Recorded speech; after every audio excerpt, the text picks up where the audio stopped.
Welcome to online classes.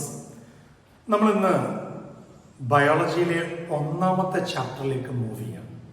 The first chapter in biology. ഇപ്പോൾ ബയോളജിയുടെ ചാപ്റ്ററിന്റെ പേര് നിങ്ങൾ എഴുതിയിരിക്കുന്നത് കാണും. It's living one, the first and the introductory chapter. ഒരു ബേസിക് ചാപ്റ്റർ എന്ന് പറയാൻ പറ്റില്ല, പക്ഷേ നമ്മുടെ NCERT ടെക്സ്റ്റ് അഥവാ നമ്മൾ ഫോളോ ചെയ്യുന്ന ടെക്സ്റ്റ് മെറ്റീരിയലിലെ ആദ്യത്തെ ചാപ്റ്റർ ലിവിങ് വേൾഡ്. അപ്പൊ ഞാൻ ഈ ചാപ്റ്ററിനെ കുറിച്ച് ഒരു ഐഡിയ തന്നിട്ടാണ് ഞാൻ ചാപ്റ്ററിലേക്ക് കടക്കാൻ പോകുന്നത്. ഈ ഐഡിയ എന്ന് പറയുന്നത് സംഗതി ഇത്രയേ ഉള്ളൂ. ഞാൻ ഈ ചാപ്റ്ററിനെ കുറച്ച് സബ് ടോപ്പിക്സ് ആയിട്ട് ഡിവൈഡ് ചെയ്യും. ഇങ്ങനെ സബ് ടോപ്പിക്സ് ആയിട്ട് ഡിവൈഡ് ചെയ്ത ശേഷം ഓരോ ടോപ്പിക്കിലും എന്തെല്ലാം കാര്യങ്ങൾ ഉണ്ട് എന്നുള്ളത് നിങ്ങൾ ചെക്ക് ചെയ്ത് പോകണം.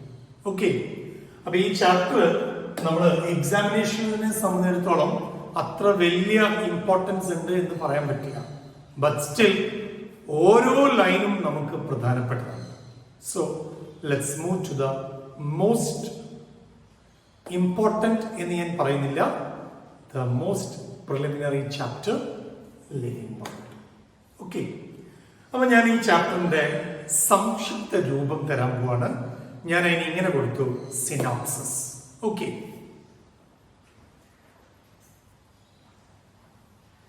ചാപ്റ്ററിന്റെ സിനോപ്സിസ് ഞാൻ എഴുതാൻ പോവാണ്. Synopsis of the chapter. ഈ ചാപ്റ്ററിൽ ഏറ്റവും ആദ്യം നമ്മൾ പഠിക്കേണ്ടത് എന്തിനെ കുറിച്ചാണ്? ഏറ്റവും ആദ്യം നമ്മൾ പഠിക്കേണ്ടത് ഈ ചാപ്റ്ററിൽ ഞാൻ ചെറിയ ഇൻട്രൊഡക്ഷൻ തരും. ആ ഇൻട്രൊഡക്ടറി പാർട്ട് ഒന്ന് അറിഞ്ഞിരിക്കും. രണ്ടാമതായിട്ട് നിങ്ങൾ പഠിക്കേണ്ടത് ജീവന്റെ സവിശേഷതകൾ. ലൈഫ് എന്താണ്? ലൈഫ് എന്താണ്? അതിന്റെ സിഗ്നിഫിക്കൻസ് എന്താണ്? അതിന്റെ ഇമ്പോർട്ടൻസ്. അപ്പൊ ഞാനത് ഇങ്ങനെ എഴുതി, characteristics of life. Characteristics of life. ഇതാണ് രണ്ടാമത്തെ സബ് ടോപ്പിക്.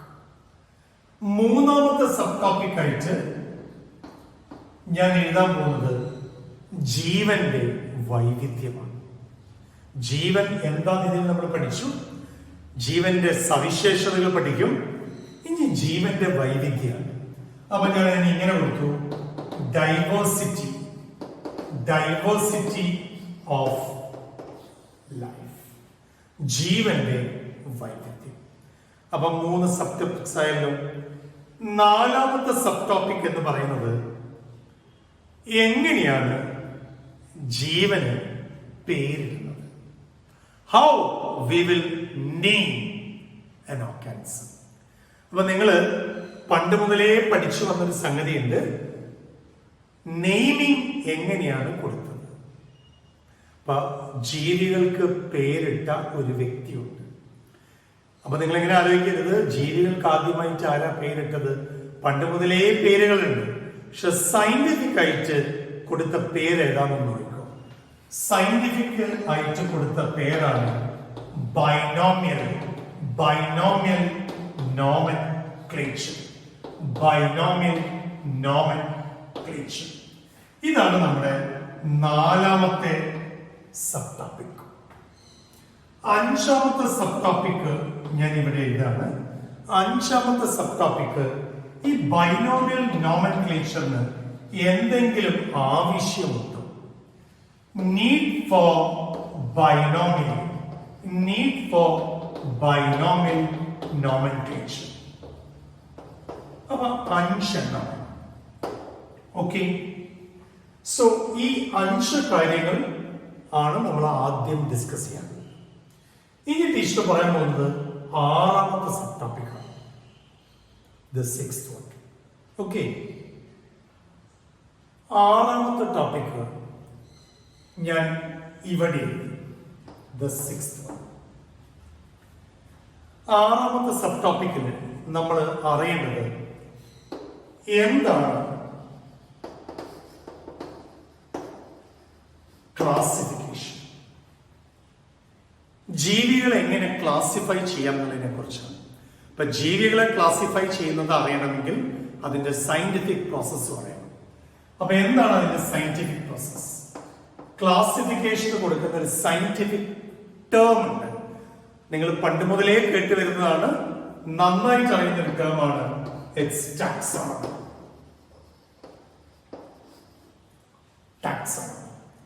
സോ ക്ലാസിഫിക്കേഷൻ ഉൾപ്പെടെ വരുന്ന ഒരു ശാസ്ത്ര ശാഖയാണ് ടാക്സോണമി. ടാക്സോണമിയുമായി ബന്ധപ്പെട്ട സയന്റിസ്റ്റിന്റെ പേരടക്കം നിങ്ങളുടെ മനസ്സിലുണ്ട്.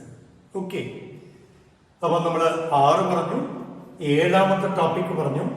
ഇനി 8ാമത്തെ ടോപ്പിക്കിലേക്ക് കയറാണ്. 8ാമത്തെ ടോപ്പിക്കാണ് ഈ ചാപ്റ്ററിലെ ഏറ്റവും ഇമ്പോർട്ടന്റ് ആയിട്ടുള്ള topic. That is taxonomic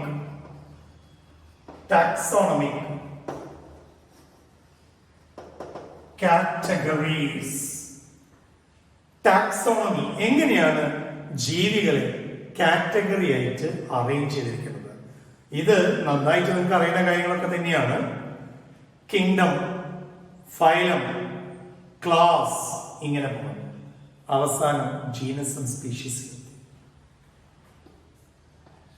9ാമത്തെ sub topic taxonomic AIDS. ഇതോടുകൂടി നമ്മൾ ആ ചാപ്റ്റർ അവസാനിക്കുകയാണ്. And the last and the final topic is we have to conclude the chapter. Okay. അപ്പൊ ഞാനിങ്ങനെ 10 സബ് ടോപ്പിക്കുകളായിട്ട് ഈ ചാപ്റ്ററിനെ ഡിവൈഡ് ചെയ്തു.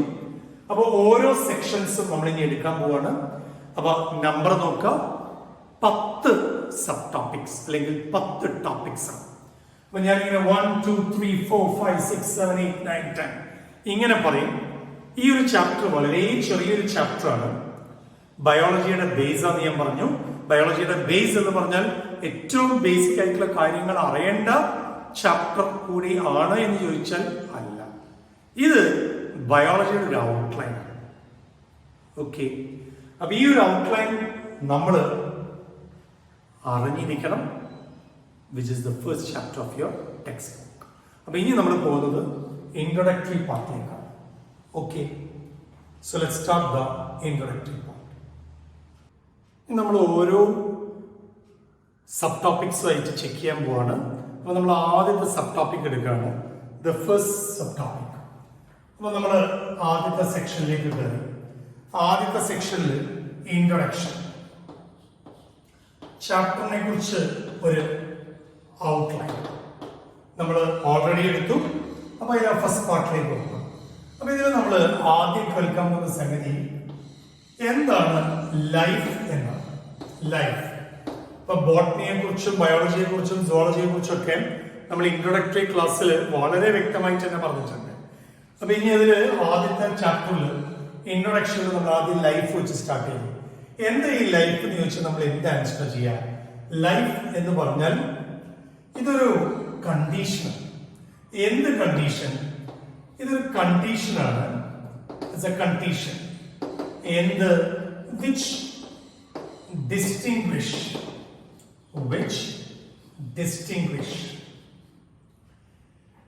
ലിവിങ് ഓർഗാനിസത്തെ. ലിവിങ് എന്ന് പറയുമ്പോൾ അതിനകത്ത് നമ്മൾ 2 എണ്ണം വെച്ചു. ഒന്ന് പ്ലാന്റ്സ് ആൻഡ് ആനിമൽസ്. ലിവിങ് ആയിട്ടുള്ള organisms, plants as well as animals, from inorganic matter. കണ്ടോ? ജീവനില്ലാത്തതിൽ നിന്നും ജീവനുള്ളതിനെ വേർതിരിക്കുന്ന ഒരു അവസ്ഥയാണ് യഥാർത്ഥത്തിൽ ലൈഫ് എന്ന് പറയുന്നത്. റൈറ്റ്. അങ്ങനെയാണെങ്കിൽ വീണ്ടും മറ്റൊരു കാര്യം അറിയണം. എന്താണ് അവ ലിവിങ് എന്ന് ഉദ്ദേശിക്കുന്നത്? ജീവൻ, ജീവിക്കുന്നത്. Life, living. ലൈഫ് നമ്മൾ കിട്ടി. അപ്പൊ ലിവിങ് എന്താന്ന് ചോദിച്ചാൽ living is an ability. It's an ability. എന്തിനു വേണ്ടി? വളരാനുള്ള കഴിവ്, മൂവ്മെന്റിനുള്ള കഴിവ്, റീപ്രൊഡ്യൂസ് ചെയ്യാനുള്ള കഴിവ്, റെസ്പയർ ചെയ്യാനുള്ള കഴിവ്, ശ്വസിക്കാനുള്ള കഴിവ്. ഓക്കെ, ഇതെല്ലാം തന്നെ ജീവന്റെ ലക്ഷണങ്ങൾ. It's an ability. That's it. അപ്പൊ ഈ ഒരു കാര്യം നമ്മൾ ഇൻട്രൊഡക്ഷനിൽ എടുത്തു. ഇനി അറിയേണ്ട ജീവന്റെ സവിശേഷതകൾ. അപ്പൊ അതാണ് നമ്മുടെ രണ്ടാമത്തെ പാർട്ട്. നമ്മൾ രണ്ടാമത്തെ സെക്ഷനിലേക്ക് കയറി. അപ്പൊ ഓൾറെഡി നമ്മൾ നേരത്തെ എഴുതി വെച്ചിരുന്നു characteristics of life. Characteristics of life. Characteristics of life. ജീവന്റെ സവിശേഷതകൾ എന്തൊക്കെ? അപ്പൊ ഞാൻ അറിയേണ്ടത് ക്യാരക്ടറിസ്റ്റിക്സ് ഓഫ് ലൈഫാണ്. നമ്മൾ ജീവന്റെ സവിശേഷതകൾ പറയുമ്പോൾ കുറച്ച് ക്യാരക്ടറിസ്റ്റിക് ഫീച്ചേഴ്സ് പറയും. ഏതെല്ലാം ഫീച്ചേഴ്സ് ആണ് നമ്മൾ പറയുന്നത്? ഒന്നാമത്തെ സംഗതി, ജീവന്റെ ഏറ്റവും വലിയ സവിശേഷത അതിന് വളർച്ച ഉണ്ട് എന്നാണ്. അപ്പൊ എന്താണ് വളർച്ച? രണ്ടാമതായിട്ട് നമ്മൾ അറിയേണ്ടത് റീപ്രൊഡക്ഷൻ ആണ്. ജീവന്റെ ഏറ്റവും വലിയ സവിശേഷത റീപ്രൊഡ്യൂസ് ചെയ്യാനുള്ള കപ്പാസിറ്റി. അപ്പൊ നമ്മൾ നോൺ ലിവിംഗുമായിട്ട് അത് താരതമ്യം ചെയ്യാനുണ്ട്. ഓക്കെ. മൂന്നാമതായിട്ട് നമ്മൾ പറയാം മെറ്റബോളിക് കപ്പാസിറ്റി, മെറ്റബോളിസം. കണ്ട, മെറ്റബോളിസം. നാലാമതായിട്ട് നമ്മൾ പറയുന്നത് ability, ability to sense. Sense ചെയ്യാനുള്ള കഴിവ്, തിരിച്ചറിയാനുള്ള കഴിവ്, റെസ്പോണ്ട് ചെയ്യാനുള്ള കഴിവ്. ഇതൊക്കെ ജീവന്റെ സവിശേഷതയായിട്ട് നമ്മൾ പറയുന്നു.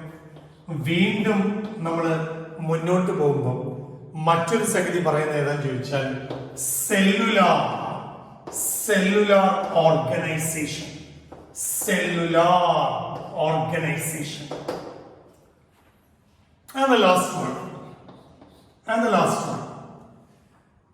മനുഷ്യന്റെ അഥവാ ജീവന്റെ ഏറ്റവും വലിയൊരു പ്രത്യേകതയാണ് സെൽഫ്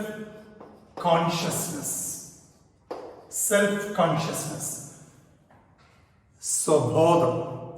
അപ്പൊ ഇതിന്റെ ഡീറ്റെയിൽസ് നമ്മളൊന്ന് ഡിസ്കസ് ചെയ്ത് നോക്കാം. വളർച്ച, അതേപോലെ റീപ്രൊഡക്ഷൻ, ഇതെല്ലാം അപ് ടു സെൽഫ് കോൺഷ്യസ്നസ്. ഇത് ആണോ യഥാർത്ഥത്തിൽ ലിവിങ്ങിനെയും നോൺ ലിവിങ്ങിനെയും തമ്മിൽ വേർതിരിക്കുന്നത് എന്നൊന്ന് നമുക്ക് ചെക്ക് ചെയ്ത് നോക്കാം. Are you ready? നമ്മളിതിൽ ആദ്യത്തെ ക്യാരക്ടറിസ്റ്റിക്സ് എടുക്കാം. ഏറ്റവും ആദ്യത്തെ ക്യാരക്ടർ ഗ്രോത്ത്. നമ്മൾ ആദ്യം ഗ്രോത്ത് എന്താ എന്നുള്ളതിനെ കുറിച്ചാണ് പറയാൻ പോകുന്നത്. അപ്പൊ നമ്മൾ ഗ്രോത്തിനെ എങ്ങനെ ഡിഫൈൻ ചെയ്യും? ഗ്രോത്തിനെ നമ്മൾ ഡിഫൈൻ ചെയ്യുന്നത് ഇൻക്രീസ് ഇൻ മാസ്, അതല്ലെങ്കിൽ സൈസ്, അതുമല്ലെങ്കിൽ നമ്പർ ഓഫ് ഇൻഡിവിജ്വൽ ഓർഗാനിസംസ്. ശരിക്കും നമ്മൾ പറയും mass and size of individual organism. ഇത് സാധാരണ നമ്മൾ വെക്കാറ് നമ്പർ ഓഫ് സെൽസ് ആണ് നമ്മൾ ഉദ്ദേശിക്കുന്നത്. ഓക്കെ. അങ്ങനെ ആവുമ്പോൾ അടുത്ത ചോദ്യം വന്നു, ഭൂമി എല്ലാ ജീവൻ അല്ലെങ്കിൽ ജീവനോടെയുള്ള എല്ലാം വളർച്ച കാണിക്കും. അപ്പൊ ശരിക്കും ഗ്രോത്ത് ലിവിംഗ് ഓർഗാനിസംസിന്റെ ഒരു ക്യാരക്ടറിസ്റ്റിക് ഫീച്ചർ ആണോ എന്നുള്ളതാണ് അടുത്ത ചോദ്യം. അപ്പൊ പ്രോബ്ലം വരുന്നത് എന്താണെന്ന് ചോദിച്ചാൽ നോൺ ലിവിംഗ് ഓർഗാനിസംസ് വളരുമോ? എന്ന് ചോദിച്ചാൽ does non-living organisms show an increase in mass and size? ഗ്രോത്തിന്റെ ഡെഫിനിഷൻ ആയിട്ട് നമ്മൾ കൊടുത്തത് ഇങ്ങനെയല്ലേ? അങ്ങനെയാണെങ്കിൽ നോൺ ലിവിംഗ് ഓൾസോ ഗ്രോ. എങ്ങനെയാണ് ടീച്ചറെ ജീവനില്ലാത്ത വസ്തു എങ്ങനെ വളരും? അതിന്റെ ഏറ്റവും വലിയ എക്സാമ്പിൾ ആയിട്ടാണ് NCERT കൊടുത്തിരിക്കുന്ന ടെക്സ്റ്റ് ബുക്ക് കൊടുത്തിരിക്കുന്നത്. മൗണ്ട് എവറസ്റ്റ് ഹൈറ്റ് വെച്ച് വീണ്ടും ഗ്രോ ചെയ്തുകൊണ്ടിരിക്കുകയാണ്. എന്ന് വെച്ചാൽ സൈസ് ഇൻക്രീസ് ചെയ്യുന്നു. അത് മൗണ്ടൻ മാത്രമല്ല, സാധാ മൺകൂനി അടക്കം വ്യത്യാസം വരുന്നില്ലേ? വലിയ പാറക്കെട്ടുകൾ വ്യത്യാസം വരുന്നില്ലേ? അല്ലേ? Yes, there is. അങ്ങനെയാണെങ്കിൽ ഐസ് മെൽറ്റ് ചെയ്യുന്നത് അടക്കം വ്യത്യാസം വരുന്നില്ലേ? അത് ഇൻക്രീസ് അല്ല ഡിക്രീസ് ആണ്. അപ്പൊ ഇതിലൊക്കെ ഇൻക്രീസ് കാണിക്കുന്നുണ്ട്. അപ്പൊ ചുരുക്കി പറഞ്ഞാൽ നോൺ ലിവിങ്ങും ഇൻക്രീസിങ് സൈസ് കാണിക്കുന്നതുകൊണ്ട് ഗ്രോത്ത് ഒരു ക്യാരക്ടറിസ്റ്റിക് ഫീച്ചർ ആണ് എന്ന് പറയാൻ പറ്റുമോ? ഇല്ല. അപ്പൊ അങ്ങനെ വരുമ്പോൾ ലിവിങ് ഓർഗാനിസംസിന്റെ കേസിൽ growth takes place from inside. Growth in living organisms takes place from inside. ഉള്ളിൽ നിന്നാണ് വരുന്നത്. നോൺ ലിവിംഗ് ആണെങ്കിൽ പുറമേ നിന്നാണ്. അങ്ങനെ വരുമ്പോൾ ഗ്രോത്ത് എന്ന് പറയുന്ന നമ്മുടെ ഈ ജീവന്റെ ക്യാരക്ടറിസ്റ്റിക് ഒരു ഡിഫൈനിങ് പ്രോപ്പർട്ടി ആയിട്ട് നമുക്ക് പറയാൻ പറ്റുമോ? ഇല്ല. കാരണം dead organism never grow. So it's not a defining property.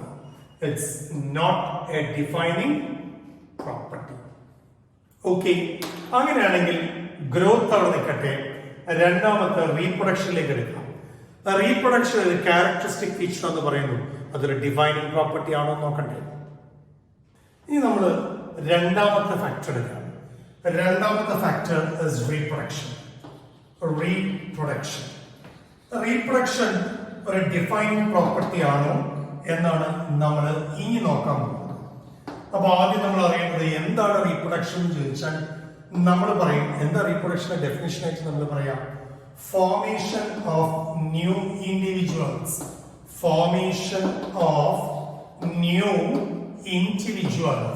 ശരിയല്ലേ? പുതുതായി ഇൻഡിവിജ്വൽസ് ഉണ്ടായി വരുന്നു. ശരിയല്ലേ? എന്താണ് അതിന്റെ ആവശ്യം എന്ന് ചോദിച്ചാൽ എന്താ പ്രത്യുൽപാദനത്തിന്റെ ആവശ്യമായിട്ട് പറയാം?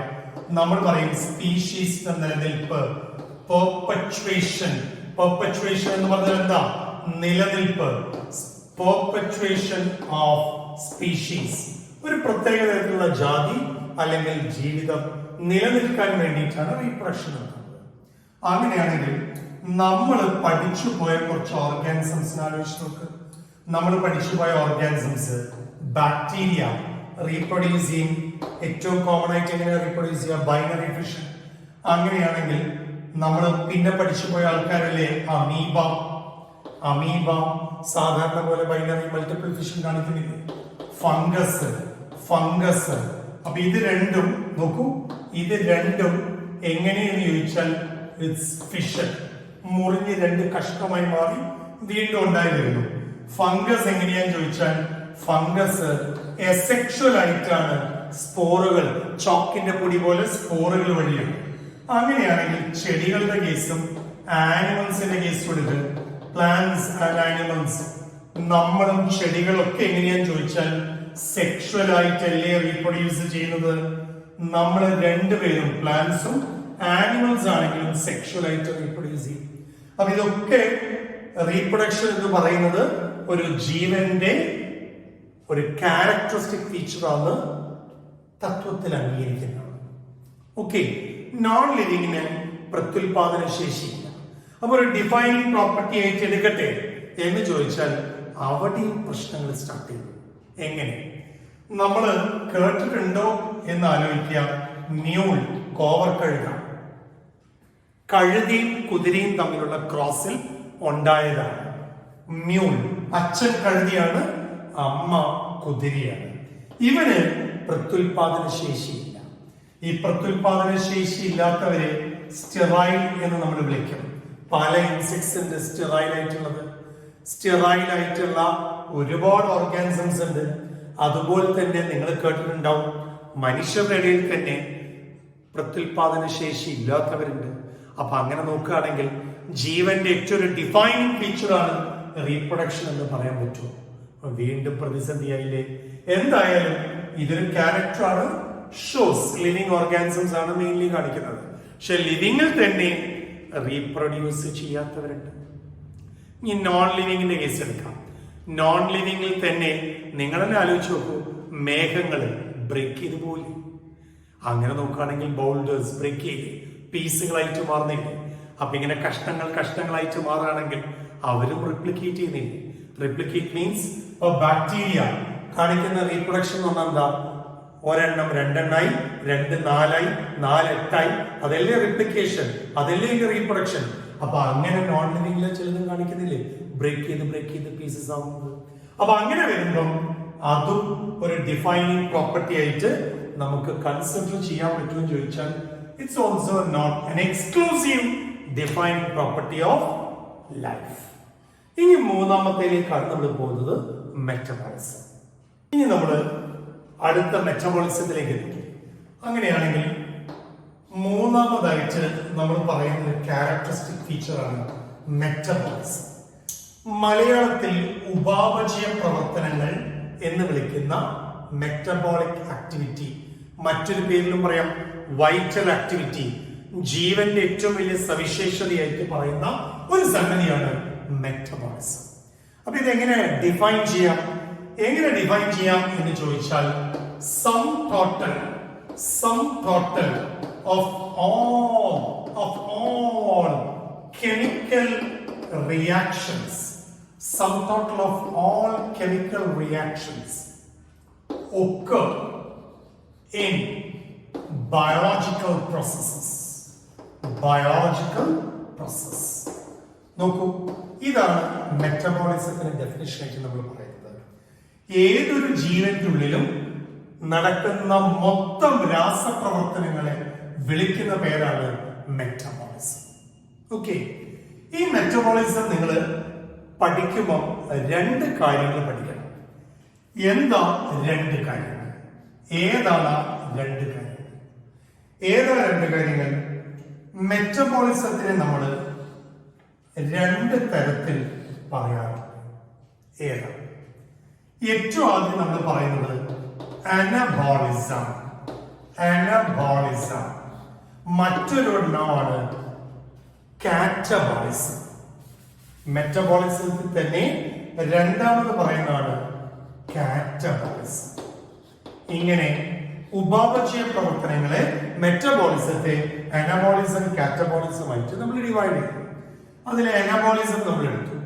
അനബോളിസം എന്ന് പറയുമ്പോൾ നമ്മൾ സാധാരണയായിട്ട് പറയുന്നത് സിന്തസിസ് ഓഫ് കോമ്പൗണ്ട്സ്, നിർമ്മാണം, സിന്തസിസ് ഓഫ് കോമ്പൗണ്ട്സ്, ബയോളജിക്കൽ കോമ്പൗണ്ട്സിന്റെ നിർമ്മാണം. അതേസമയം കാറ്റബോളിസം എന്ന് പറയുമ്പോഴോ ബ്രേക്ക് ഡൗൺ ഓഫ് കോമ്പൗണ്ട്സ്, കേട്ടോ, ബ്രേക്കേജ്. അങ്ങനെയാണെങ്കിൽ നിങ്ങൾക്ക് പരിചയമുള്ള എക്സാമ്പിൾസ് ആലോചിച്ച് നോക്കാം. പരിചയമുള്ള എക്സാമ്പിളുകളിൽ ഈ പറയുന്ന അനബോളിസത്തിന്റെ ഒരു എക്സാമ്പിൾ ആയിട്ട് നമുക്ക് ഫോട്ടോസിന്തസിസിനെ എടുക്കാം. ഫോട്ടോസിന്തസിസ്. ഇപ്പൊ നമുക്ക് ഏകദേശം ഒരു ചിത്രം കിട്ടിയിട്ടുണ്ടാവും അനബോളിസം.